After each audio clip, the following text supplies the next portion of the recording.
Encender sin exigir. El fuego que sostiene. Hoy no se trata de avanzar más, se trata de encender mejor. El cuerpo es altar, el síntoma es mensaje, la fe es presencia, el ego personaje que sabotea y cada gesto que cuida es plegaria encarnada. 1. Fidelidad como forma de fuerza.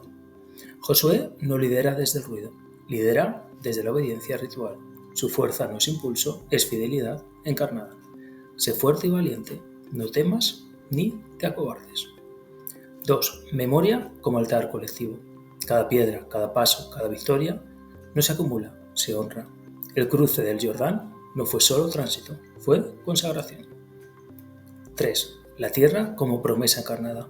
La tierra no se posee, se recibe como herencia ritual. Yo y mi casa serviremos al Señor. 4. Liderazgo como cuidado invisible. Josué no busca protagonismo, escucha, organiza, activa. Liderar es sostener el fuego que guía a otros. 5. La alianza como constelación compartida.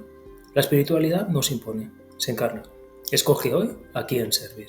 Cada tribu decide, cada casa consagra.